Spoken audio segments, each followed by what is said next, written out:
Hello and welcome to Heilman and Haver, the Stage and Screen Podcast, episode 17, coming to you virtually from Casa de Quinn and 1111 Studios in beautiful Port Orchard, Washington. I'm Matt Haver. And I'm Greg Heilman. We're two local actors looking to hone our craft by exploring the best in local theater and on the big screen. Each week we bring you entertainment news and views, celebrate classic Hollywood, enjoy cocktails with a Tinseltown twist, interview talented local actors and directors, and chat with industry experts from LA to the UK.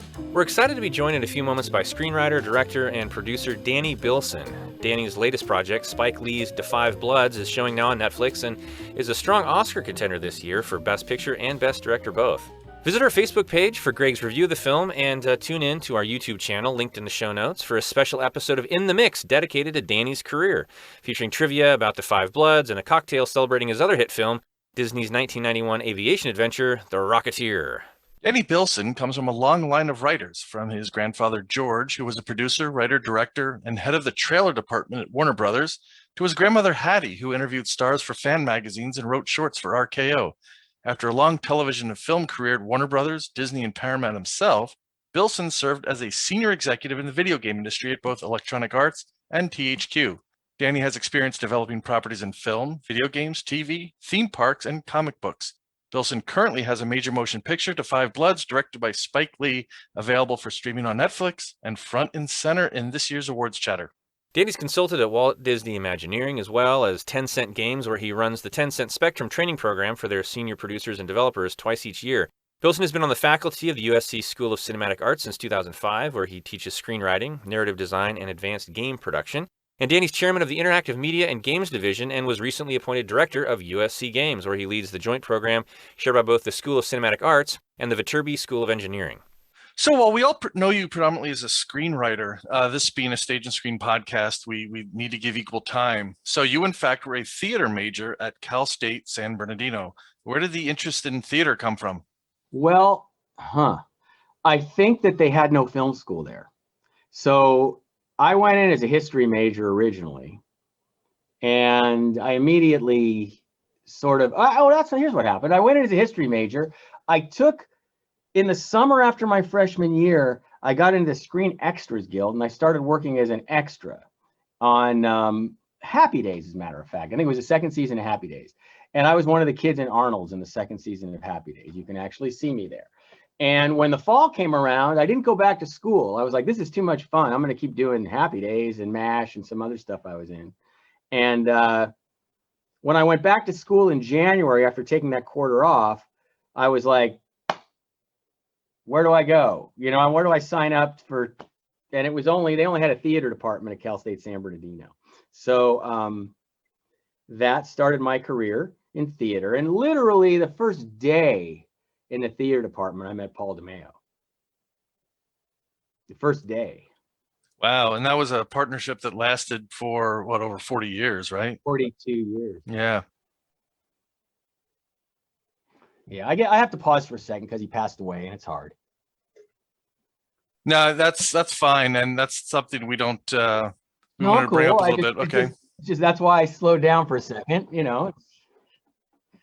But yeah, so that was Cal State San Bernardino theater department. Oh, what happened was I was accepted to UCLA Film School as a junior transfer, and I was just having too much fun in a small little theater department, kind of getting to do everything. And so Paul did lights and sound, I did props, we got paid as student assistants, and we acted in all the shows, God help them, and we had a lot of fun. And it was big fish, small pond, so I stayed out there.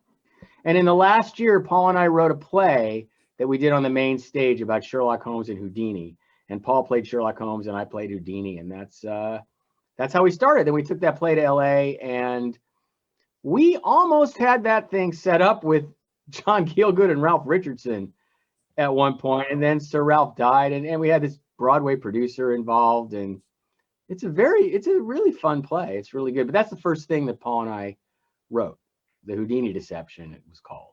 Oh, interesting. Yeah, I'd love to see that. Is that still in circulation anywhere? Can we get our hands on it?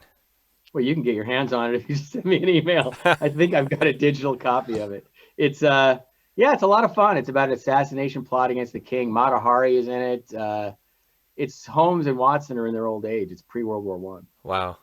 It's, we were always doing, the truth is we were always trying to do movies. So even when we were in theater, we were trying to do movies. I remember my senior project my directing project was I was trying to stage the Maltese Falcon. So it was, we were always trying to do something cinematic, I think. Yeah, and I think Matt's probably thinking what I'm thinking is because one of the things we're looking at doing is rolling out some stage productions and some things too as a partnership beyond this kind of thing, and that sounds like something that would be fun to do. Yeah, that would be fun. So, Danny, as you mentioned in your bio, writing's in your blood. Your father, Bruce, was a producer, writer, director, worked with you on The Flash in the early 90s, and on some of the most well-loved sitcoms really of all time, Hawaii Five-O, Brady Bunch, MASH, Green Acres, list goes on and on. Hogan's Heroes, Get Smart, one of my personal favorites, The Odd Couple. So did you have any opportunities in your youth to watch your father at work and spend some time with him on set? Oh, yeah. He took me to work. And I grew up in Mayberry, in Control and Get Smart, on the Stalag 17. Wait, was it Stalag 13 in the show? I can't remember. I think Hogan's Heroes, Stalag 13. Yeah. 17 is the movie. I remember playing with Ivan Dixon's son, and the prop man gave us rubber machine guns. And we run around playing World War II and lifting up the doghouse and climbing down in a little hole underneath and stuff like that. So major influence on me. Absolutely. He would also take me all day. So I would go from like 7 in the morning till 7 at night. And I just loved it. So a slate in front of a camera, I have like memories of being like 2 years old and seeing that. So that's like I even knew when I was directing later on, when I look at that slate, sometimes I go, that's like a primary image to me. Like some people see Dick and Jane book or whatever. But to me, that slate is very primary. And I remember being a little kid. I can remember things like the Dick Van Dyke set because it was at Desilu. My dad was the assistant director on the Andy Griffith Show. So I remember running through those sets because those stages are all next to each other. There was a Danny Thomas show, the Dick Van Dyke show, and then Andy Griffith was kind of around the corner where their stage was. They didn't have an audience, of course, like the other ones. But I still remember that stuff. No, I had a really... my childhood heavily influenced by backlots and sets and theme parks, and James Bond movies. Like if you're talking about the things that influenced me, these are it. But being able to play on movie sets and then living with Disneyland and all that, major influence on my whole brain.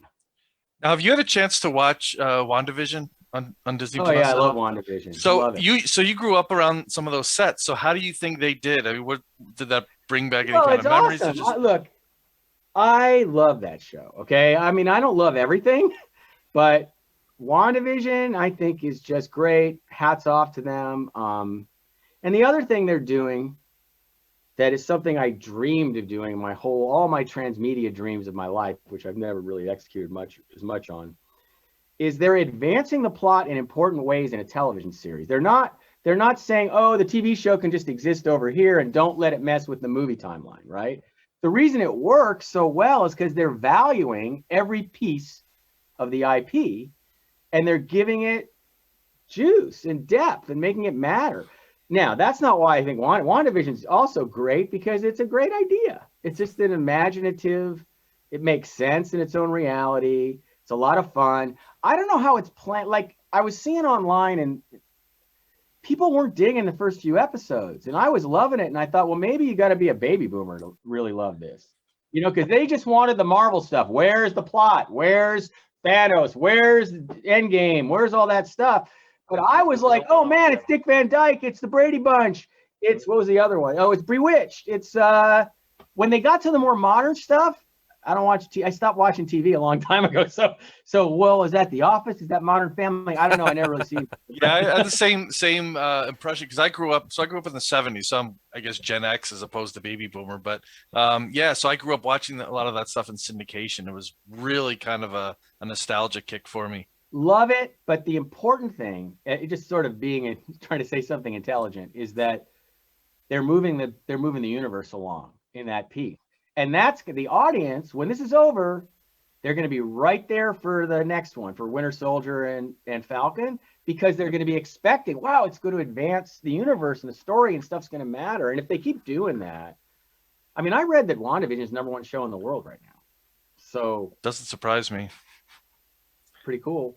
Yeah. So speaking of influences and growing up on the sets and being around your father, you also had a chance to learn a bit from John Milius, a writer of Apocalypse Now, as kind of a screenwriting teacher. So how did that experience help to shift your direction into, or while you were looking at filmmaking and things like that? What kind of influence did he have on you?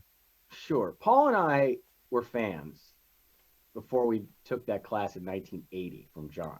So we knew his work. We knew The Wind and the Lion, Apocalypse Now. Can't remember. Big Wednesday was right in there, but that was a little late. It was on 79, I think. He was doing Conan when we took the class, or he was prepping. He was about to do it. And so it was this thing called Sherwood Oaks on Hollywood Boulevard. I swear it was like $100 for 8 classes. And you went in this room, and maybe there was 40 people in there, and John, and he showed up every week for 8 weeks, and he gave us his scripts, which was great. He gave us Oliver Stone's draft of Conan. I remember that.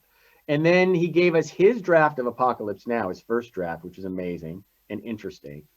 And he taught me two of the most important things that I carry the rest of my life, and I teach my students. One is write the movie you want to see the most. That is the most empowering thing I've ever had as a writer, when I'm sitting down going, what do I want to do? And I go to what John said, and it's, well, if I could go to any movie that would please me the most, what would it be? And that's where Five Bloods comes from, for sure. All my stuff comes from that. All my originals come from that, for sure. And I could say our originals, my originals. That, and the other thing he taught us was the writer, this is very Milius, if you know John, the writer must be like a samurai and practice the Bushido code, because the samurai always contemplates death. So in face of death, he has no fear. Meaning, every time you send out, I had a big spec go out last weekend, it's not going to sell. I had a meeting, they're not going to buy it. And it's like you walk out, no expectations, always expect the worst, and the best comes, it comes. So those two things I took away, and they were powerful, and I've kept them for 40 years.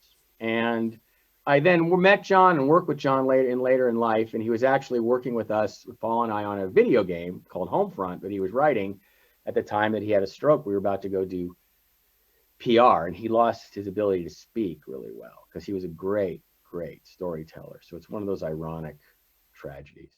Wonderful, wonderful, wonderful writer. Just the best. You know, his politics are notorious and all over the place. I think it's mostly a lot of bluster, but that's just me. Anyway, love John Milius. I love what he had to say about writing the movie that you want to see. I've heard that adage on the novel side. You know, if you go to the bookstore, you go to the library, you don't see the book you want to read, write it yourself. And then even if that person doesn't pick up the option, you are the first audience. So you have that to enjoy one way or the other. So you've now moved into the academic arena, and you are part of the teaching faculty at USC, School of Cinematic Arts. What kind of advice would you give your students who are interested in pursuing screenwriting or filmmaking as a career? We've gotten a couple great tidbits from Milius already, but what are a couple more things that you impart to your students? Well, the most important thing is perseverance and to keep going. Lately, I've been working with different partners on different scripts. So in my career right now, I have a full-time job. I'm a chair of the Interactive Media and Games. I'm a director of USC Games at USC. I'm part of the film school. I'm part of the screenwriting department. Haven't taught screenwriting in a few years because I've been running games lately. But that's only half of what I do. The other half, I'm writing. I'm screenwriting. I have a script that's out to directors with a producer right now. I have another script that just went all over town, and I'm writing 2 more. So I'm a full-time screenwriting right now, full-time, like harder than ever. Like I think I'm more productive than even when Paul was alive because I'm just, experienced too. So one just went out this weekend. One is with, I have a producing partner named Lloyd Levin who was on Five Bloods and Rocketeer, and I've been with him forever. And we have a script called Road Till Dawn that's out with producer George Tillman as our partner on that. It's out to directors. It's a story about in 1969 East Texas. It's based on a true story of these only black guys who had a muscle car and were street racing. And my partners I wrote it with, it's about their dad and uncle. It's kind of like American Graffiti. It's really awesome. And the other one is more of a is a World War II submarine meets 20,000 Leagues Under the Sea, with a strong anti-war. Is it a monster or is it the war thing going on? That's the one that just went out, and I'm finishing up a fantasy comedy that Paul and I have worked on for years, and I keep rewriting it. I got some new partners on this. It's called Manhattan Fairy Tale, and it's kind of a crazy Midsummer Night's Dream, but now we have it. It's a biracial couple, and it's pretty interesting. And then my next one is, I have black partners on this also, is a political comedy, very Runyon-esque, if you know what that means, in South Side Chicago, contemporary. It's very funny, but it's wild politics. Anyway, doing all kinds of stuff. And then after that, I'm going to get to something about the game business, because I spent a lot of time there, and I'm going to write something about the origins of the game business that's going to be kind of a comedy. So I'm really at it, you guys. I'm writing full time right now and teaching. And COVID made all this possible because I don't have to spend 2.5 hours driving to USC and back every day. So that's 2.5 hours I can write. And also the other reason is, you know, the Five Bloods was our comeback movie, and doing everything I can to come back, to be frank. So I'm not retired to teaching. I just do that too. So you mentioned Paul, and your relationship lasted a long time. You guys had some great material that you produced. Obviously, the original screenplay for The Five Bloods. My personal favorite, if for no other reason, the number of times that I've watched it, The Rocketeer. So can you tell us a little bit about how your partnerships work from a screenwriting perspective? Obviously, you complemented each other so wonderfully, but what did each of you bring to the table? He brought the prose, and I brought the story. And he brought the comics, and I brought history. And then the process, I'll tell you this is interesting, and interesting for other writers. The process, we started out as like a grind. I mean, we would argue over every line. I mean, it was like, we had two computers in the old days in the 90s one computer with two screens. So he would type, and I would have a screen, he'd have a screen. And literally it'd be like this. No, not this, say that. No, not, and it was just like, I don't know how we did it, but we did the whole Flash series that way. We did that for 20 years, 30 years. I don't know. At some point, once we were in the game business and I was an exec and he was writing, we got more spread out, but we would still write in hotel rooms all over the world when we were doing game stuff. But at some point after THQ, he moved out to Palm Desert for a couple years. And we started writing online. And it was like, you take this scene and I'll take that scene. It was the most liberating thing that ever happened. I mean, we got so fast. The Five Bloods was written in 3 weeks. I mean, it was like, bam. And it was just, you do that scene, I do that scene. And we worked 7 days a week because we were really into it. And that's how I write everything now. I write everything fast. And I also learned at USC from a great screenwriting professor named Jack Epps, who also happened to write Top Gun, a technique that in the last few years, after writing for 40 or 35, only in the last 3 have I been really wild. No, maybe a little longer. But he just said, don't write it good, just write. Like, just write a draft and rewrite. Write a draft and rewrite, which is very much like game development. So I'm doing that, and I was working with a new partner recently, a guy named Christian Canamese, who also happened to come from games and was the lead writer and designer on Red Dead Redemption. And anyway, Christian was like, oh, well, I got to get this figured out. I said, no, you don't. Just put something down, and then we'll rewrite it. And at the end of it, he was very stressed. I think at the end of it, it was like, wow, this is amazing. We wrote this really fast, and it's really good. So that technique, I swear by now. Just write and rewrite, write and rewrite, right? Just don't worry about it. Just throw something down. And that every day I make sure I write at least a scene before I'm done.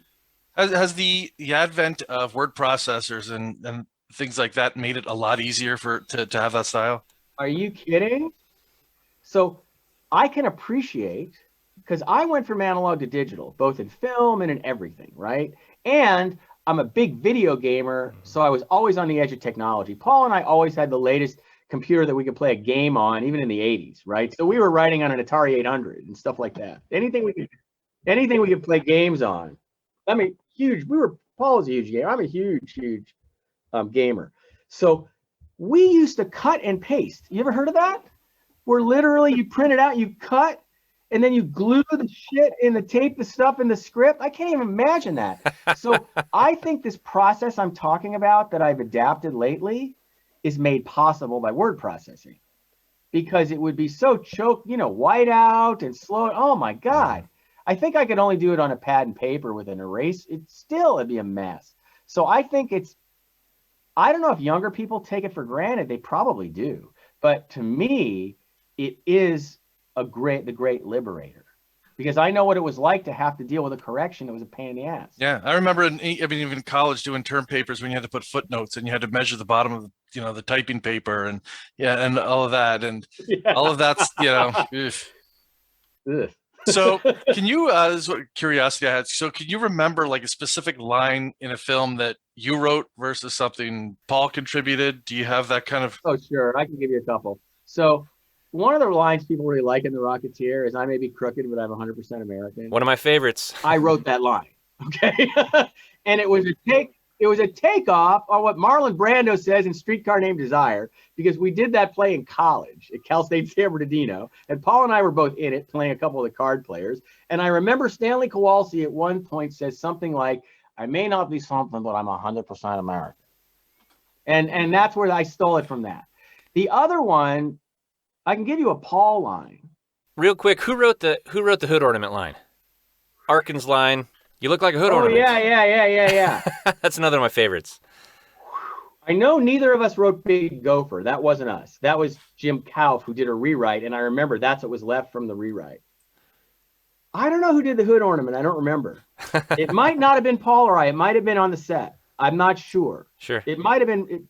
I don't remember. Sorry. It could have been Bill Deere. We did a draft with Bill Deere, too, in there. I was going to ask who wrote the Rock of Who. Oh, I did. Or we did. Paul and I don't know, it was one of us. Or it was in the comic. Was it in the comic? Paul and I wrote the second set of comics with Dave Stevens also. And he credited us in a really weird way. It's like you have to read the dedication. And he says, like, thanks to Mike Kaluta and Danny Bilson and Paul DeMeo. We wrote that fucking thing. Like all 6 episodes with Dave, we wrote that whole Cliff Goes to New York thing. But that's okay. And then he was going to give us one of the pages, and we never got that either. But it's okay. We love Dave Stevens. And he gave us a free option on The Rocketeer originally because we didn't have any money, because he liked Zone Troopers, our first movie.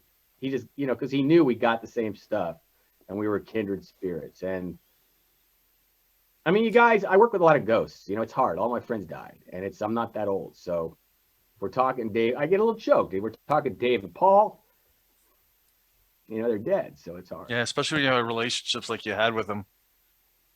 Yeah. How soon after meeting Paul did you guys know that there was something special there?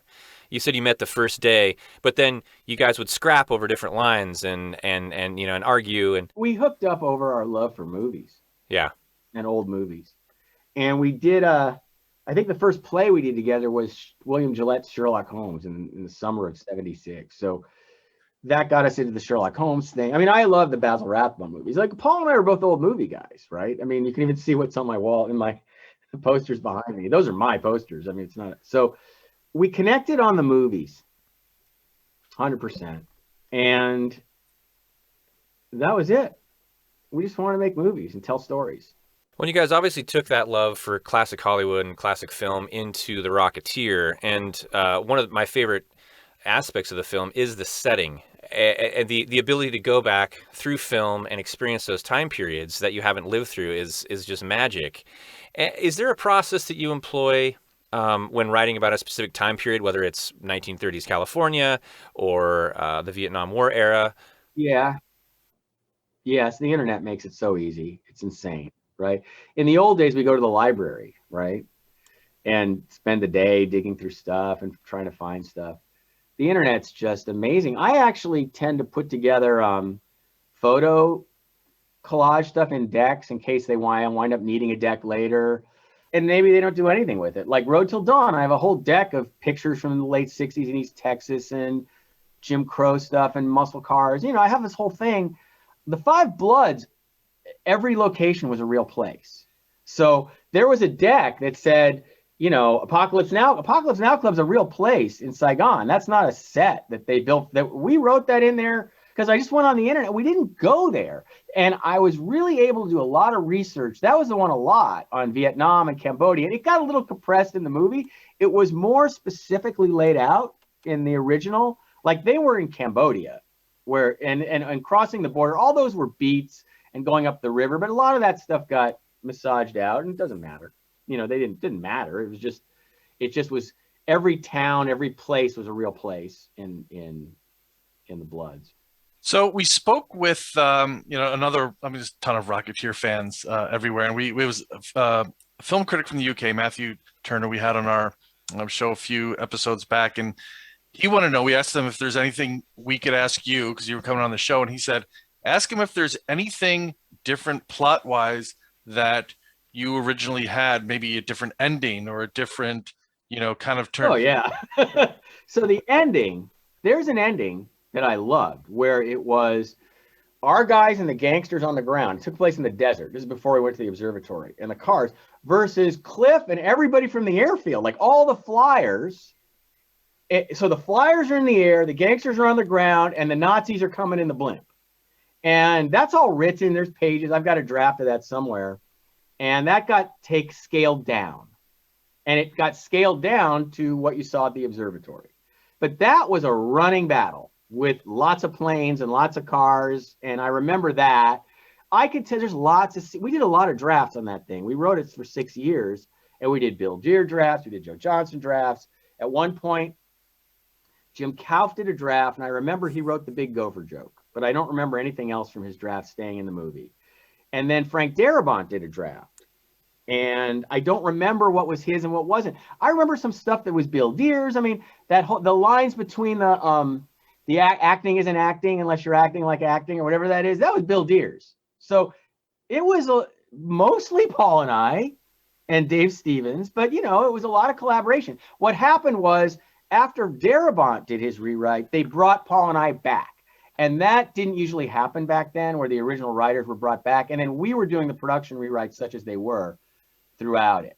And it wasn't a ton because we were doing the Flash at the same time and we couldn't be on the set. So we spent one long night on that set arguing with Paul Sorvino and Timothy Dalton about whose scene it was in Eddie's office. And it was actually neither of their scenes. It was like, and it was driving us insane, but we had to keep rewriting it. And these actors were arguing. It was one of the weirder experiences of my career because it wasn't about the story. It was about who's more powerful in the scene. I'm like, that's not what it's about. Because I remember this. Paul Sorvino said, if he came into my office, I'd shoot him. And I'm like, if you shoot him, we don't have a scene. It's like he'd come off Goodfellas or something. And DeMeo and I are going, I don't know what's going on here. And I remember driving back. It was an all-nighter. They were at Disney and we were at Warner Brothers, which is very close by. And we were driving back to our office at Warner Brothers. And we were up writing all night. And then the next morning, well, what did they do? Paul Sorvino thinks it's too much Dalton scene. And Dalton thinks it's just like, that's the only time that's ever happened in my career. And it was weird. That's got to be challenging, those strong personalities. You've got a former Bond and you've got one of the mainstay actors in every gangster movie that's ever been made. But it wasn't my problem. It was Joe Johnson's right. problem. It was Joe's problem. We were just brought in to do our thing and get out. He's the one who lived with that every day, and I've never talked to him about it. I don't know how it was. But he's a wonderful guy and probably a great interview if you ever get a hold of him. So the story needs to remain central. And you've worked on films, video games, consulted on theme park design. Now, by the time the final product is presented, like we were talking about The Rocketeer, as a film, it's touched by composers, designers, editors, obviously actors that have opinions. Do you like to be involved in the process, and how long do you like to stay involved in the process? As a writer? Yeah, to make sure that your vision is seen out. Is there a point you like to walk away and hand off the reins? Right away. Right away. If I'm not directing it, and I'm not or producing it, see you later. It's like I don't want to look back. I don't want to have anything to do with it because it's not mine anymore, and it's theirs, and they're going to go do their thing, and I don't want to get into it. It's like. Mm-hmm. Go with God. God bless. If I'm not producing, if you want me to produce, it's like I've never even tried that because I'm kind of controlling and I'm a director. So it's like Milius taught us. Here's another thing. He said the only reason I ever directed is to protect the material. And I think that's how I wanted to be a director, but it was kind of like I did have that attitude from him. Like And I did have some pilots, somebody else. That's what happened. Somebody directed a pilot of ours, and it was like, oh, I could have done better. And then I started directing our pilots after that. What was the question? I got lost. Oh, just at what point do you like to hand off the reins? Oh, yeah. So personally, and Paul was not the same as me. He could go and hang out and visit. It's like, I don't want to see it. Just invite me to the premiere.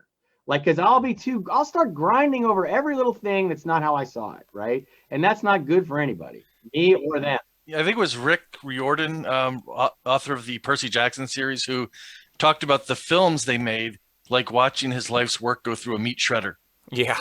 So, And well, I don't feel that way. but I think don't. there's a different there's probably different amounts of wanting that control. So now he's working with Disney and they're going to do a whole series and all of that. But I think probably each person may be a little bit different in that. Yeah, but, it depends. You know, it's like I stopped wanting to direct a long time ago. I don't know. I just kind of lost. I don't know. I don't want to get up that early. Don't want to work that hard. I really like writing now at this time of my life. That's what I wanted. If I could do anything, I would just write. I mean, don't listen USC, but I wouldn't even be teaching. I would just be writing. If I could just do it like the old days when Paul and I could make a lot of money just writing. And hopefully I have a lot of scripts out now. I'm really, really trying hard because that's what I really enjoy. Really, that's what I enjoy the most right now is just doing my own thing at the word processor. So Matt mentioned in the last question about the consultation on theme park design. So you were involved with Disney on Galaxy's Edge and a few other projects.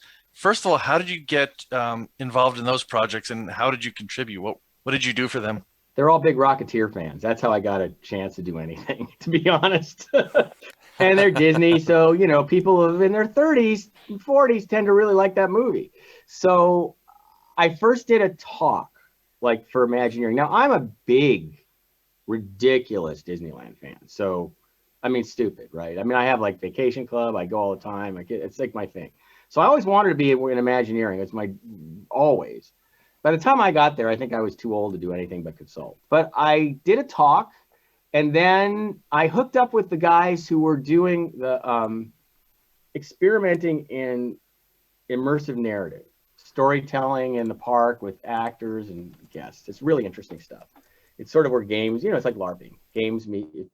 And these guys were like this little team in R&D that had been doing designs and experiments. They're fantastically dedicated and brilliant to this. One of them got promoted to VP of Star Wars while we were right where we were about to work on this project. We were testing the narrative in a thing called Legends of Frontierland. So Legends of Frontierland was a test for Star Wars Land that I got to participate in for about a month in the summer, where I got to go to Frontierland every day and work with 4 other people running a game and adding narrative. And the best job I've ever had in my life. My favorite job. I don't even remember what it paid, not much, but I remember standing with one of the guys I was working with, another designer on, who's not there anymore, on the ship, not the Mark Twain, the Columbia, which is parked at Frontierland. And we're looking at our Frontierland, and I said, it's a life goal for me, working at Disneyland. And it was a blast. And I've hopefully in the future, we'll be doing some work on R&D with our students and some of that stuff. We were going to, and then COVID, because that's all interpersonal, and it'll play out, I think, in the hotel, which I'm really looking forward to. A lot of that storytelling stuff. So love that. Was just so much fun. And Asa Kalama and Corey Rouse are the 2 guys I was talking about. They're just amazing human beings with a vision. And you'll see it. I think it's going to come on. As theme parks get more and more storytelling and interesting, I think that vision is going to come more and more to life. Well, that's the idea. I mean, Disney's got the Star Wars Hotel opening in Florida. Right. You know, all these things are so immersive and interactive. You mentioned the Imagineering thing, and that's always you know, for me personally, it's, you know, it's a goal as well. Thankfully, though, I think in my role in information security over the last year, there's been a little more job security. So yeah, you know, I'm happy with that. But I figure my retirement plan is to move down to the parks and be one of those guys that cleans up garbage even, and just, you know, just to be there. Dude, I'm the same way. It's blast. So where are your vacation club points? Ours are in the Polynesian and Florida. Oh, ours are at the Animal Kingdom, at Oh. the what's it called, the Kidani Lodge or whatever it is, you know. Nice. Yeah. Yeah, absolutely. I've had it for like 12, 11 years now. Yeah, a total fan. I mean, just I have no shame about my fandom. I'm a Star Wars fan. I mean, I make stuff that people are fans of too, but I'm a total fanboy. Look, Mark Hamill, my friend, he's a fan too. It's like he's, you know, it's like a lot of us are pop culture nutheads. Yeah, you gotta love what you do. You know, if you could be involved in what it is you love, it's fantastic. Yeah, I've been lucky that way. Well, we're lucky enough to be spending some time with Danny Bilson, and coming up in our next segment, Danny's going to share some experiences writing and collaborating with Spike Lee on their new movie, Da 5 Bloods, available now on Netflix, and a strong contender for an Oscar this season. So stick with us. We'll be right back on Heilman and Haver.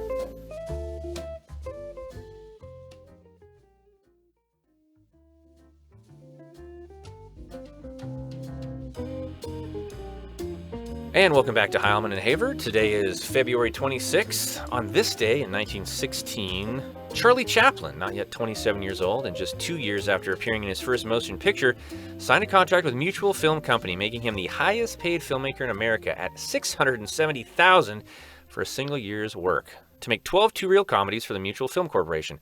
For Mutual, Chaplin produced many of the films historians believe to be his best, including Easy Street, 1 A.M., and The Rink.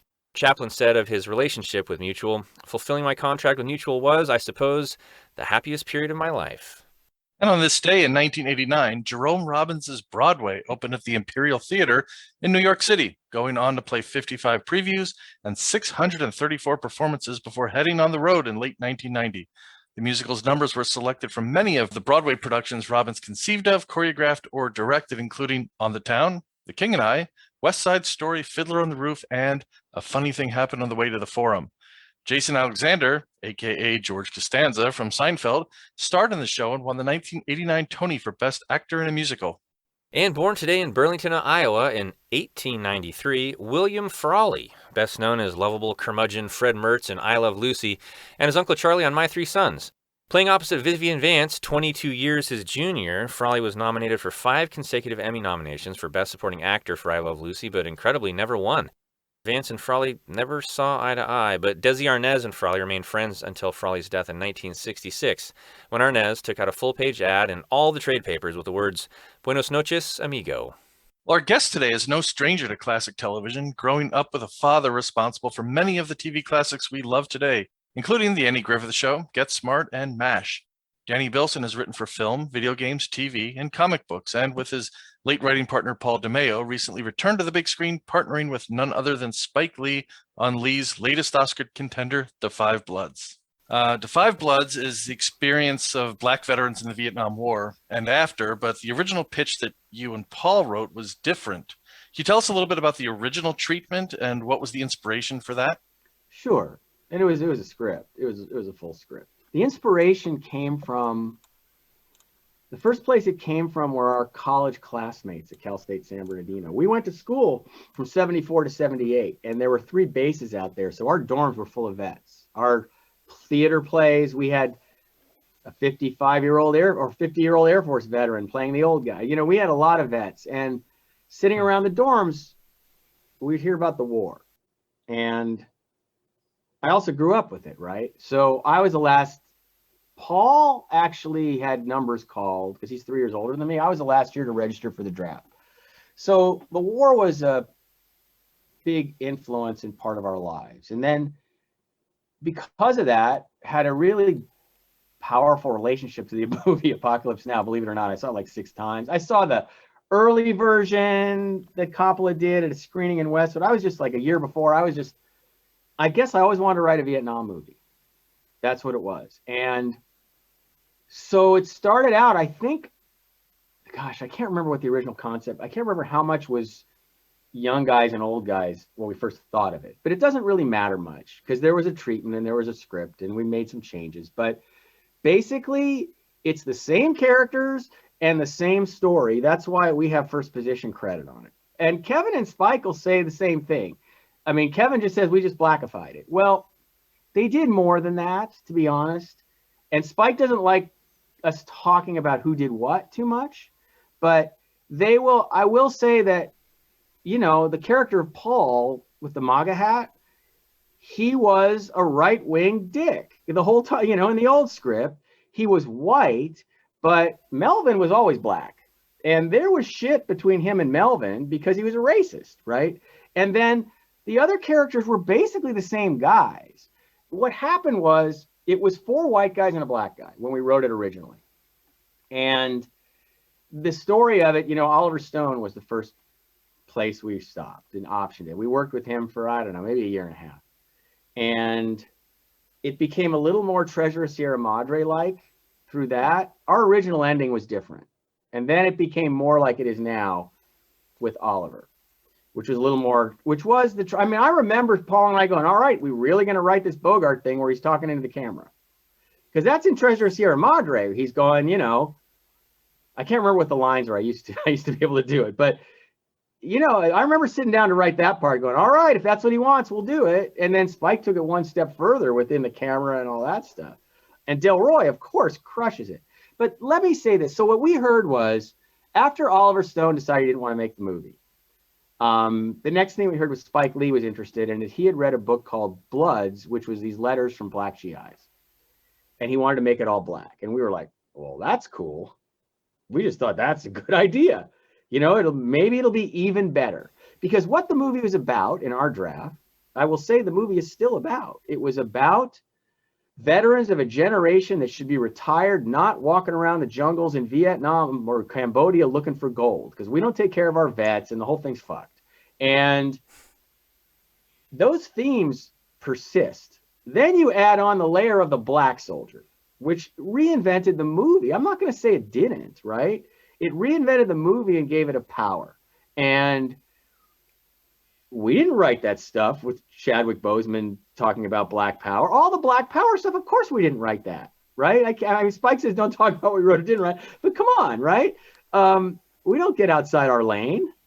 And I've said this to Spike and Kevin. I really felt they elevated the material. I think they made it better. And I think it was our best script. So this was not, you know, I read reviews, from the guys who wrote The Rocketeer. Well, you know, they imagined it was some cartoony adventure. It wasn't. It was called The Last Tour, right? And then Spike said there are too many movies that last. And I think Five Blood's a great title.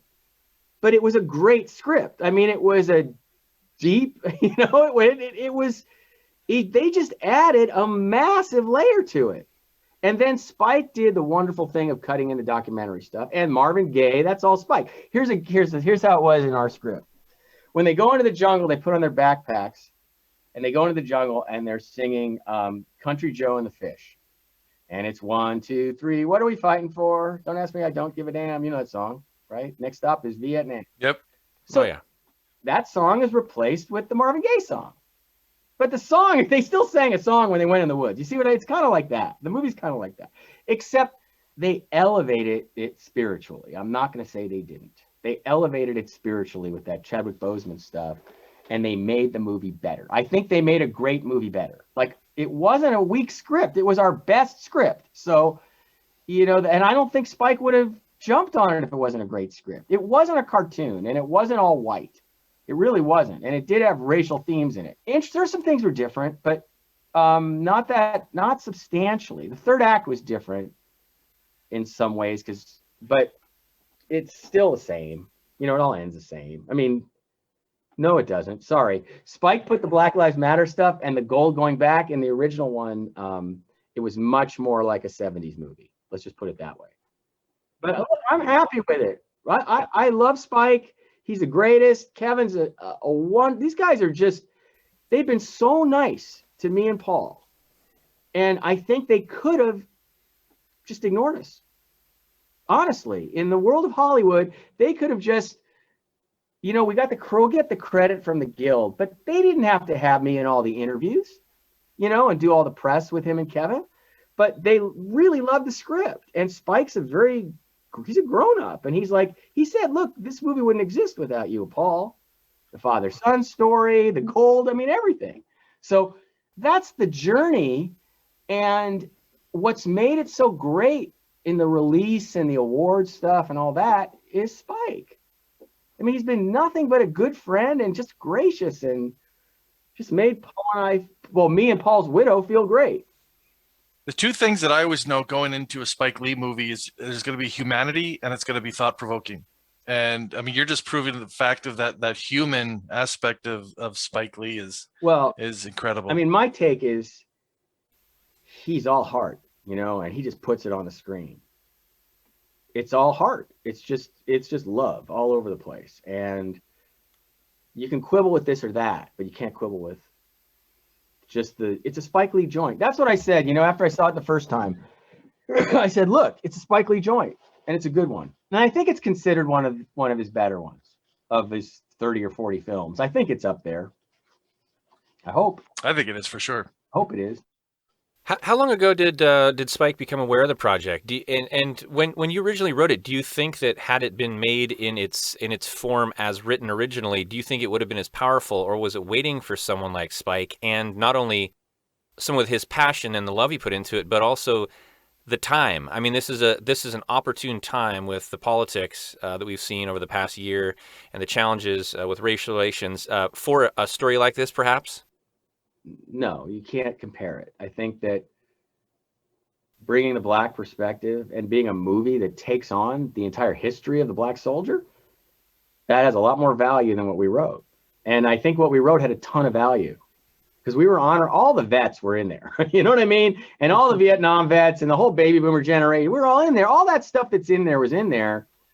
But no, he plussed it up huge, right? I mean, no, it's like I told you the story of Milius said we direct to protect our material. And I think I told Spike this once. And this was a case where they made it better. They elevated the material. They elevated the material in a spiritual way, frankly. And then there's weird stuff like, not mystical, but Paul and Chadwick both dying. I mean, it's there's something about it. Yeah, and Chadwick, I mentioned because I wrote a little review about the film, and I remember commenting about how Chadwick, who had less screen time than the other principal characters, just owned the. Well, it's set up that way, right? It's like it's like Colonel Kurtz in Apocalypse Now. You talk about him, you love him, and then he has these moments, and Spike stage him in a godlike way too, I think. He didn't say that. Yeah, but I think it's both. I think it's both Chadwick and what Spike did too, purposely. Yeah. Look, if you look at the performance in this and the performance in Ma Rainey, the two performances he went out on, wow. I mean, those are great performances. Just fabulous, just killer, right? Well, so war is messy business, which obviously you've captured in the film capture, and there are countless other films out there that try to bring us to ground level. In fact, we did an episode a few weeks back where we talked about MASH, and we pointed out Alan Alda had made sure that it was at least one scene in every episode that was a surgery scene, right? So that brought that realism. When you're writing a war film, how do you strike the balance between making sure we understand how messy war is, but also make it entertaining? I just wrote another one. So dealing with these themes exactly, the submarine movie. It was based on actually a Black kid who was 15 who drowned in the Tang, trying to escape the Tang in World War II. So I'll give you this. The partner said, I want to write a monster movie on a sub. I said, I don't care about the monster.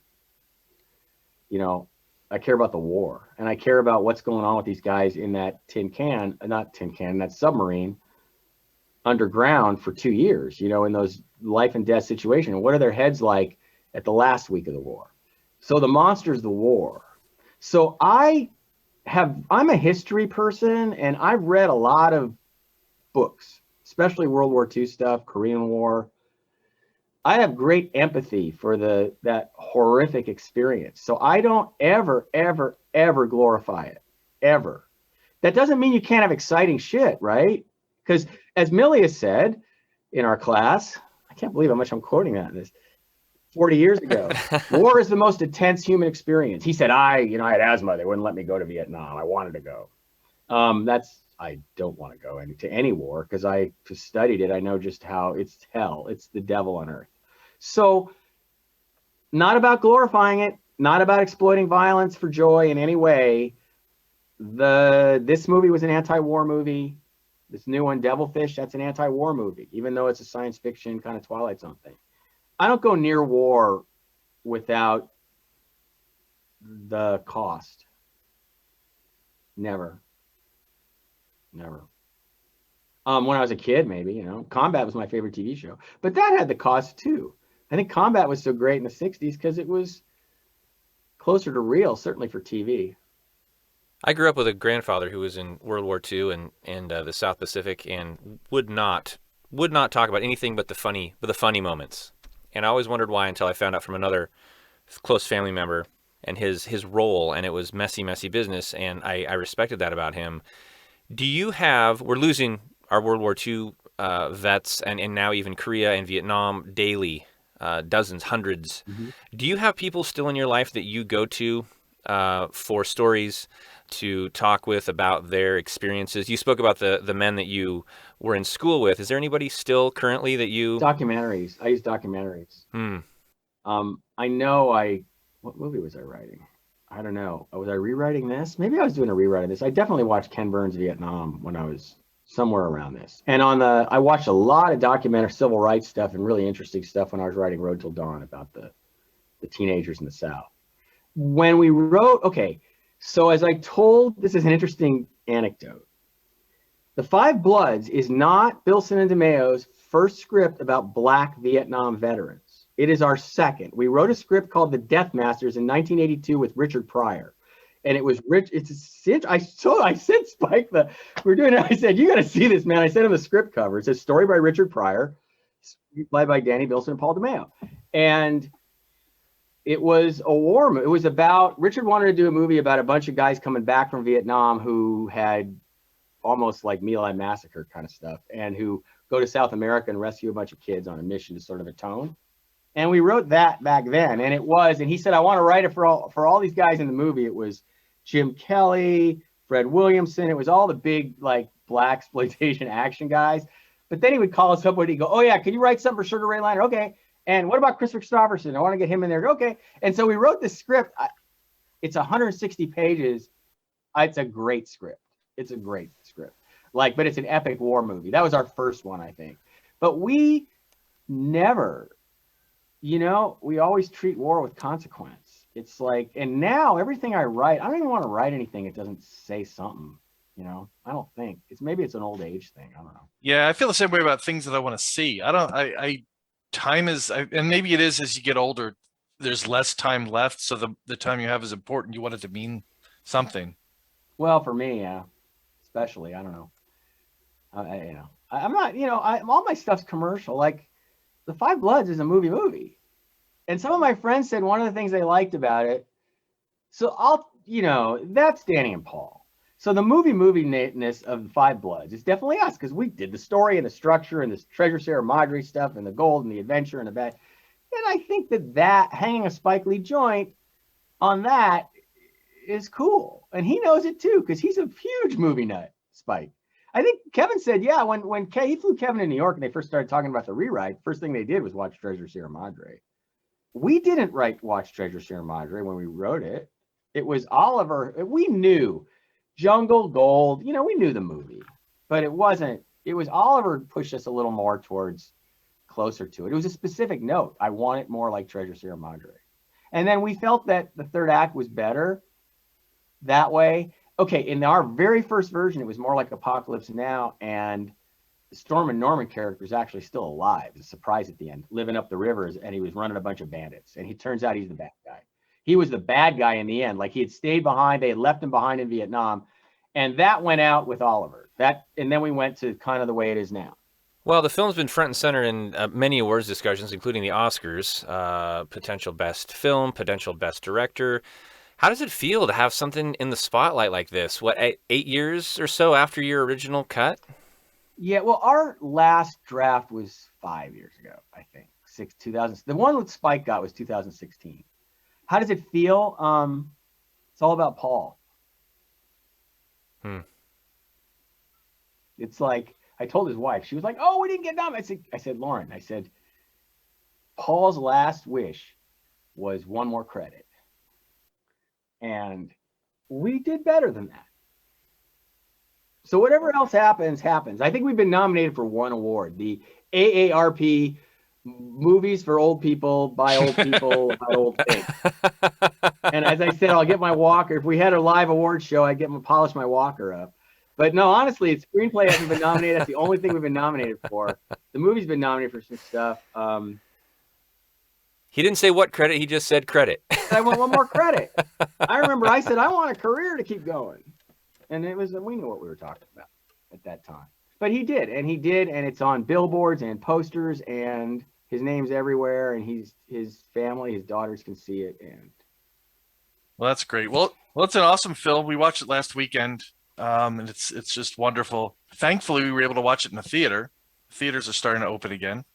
It's amazing how much we missed that. But yeah, congratulations on that, and best of luck on the continuing award season. It's not over yet, and all the new projects you have going on. No, it's like, if writers are listening to this, by my example of what I'm doing right now is I'm writing, and it's all about, I put out a script last weekend, and my partner was, I'm nervous. I can't wait to see what happens. And I was like, I'm not thinking about it because I'm too busy on the next one. And that's how you stay sane. You just keep going. You increase your amount of lottery tickets, and you don't get too precious about one, because there's going to be all kinds of nonsense that happens along the way. And that probably all plays into my answer about just turn the script over and go the other way.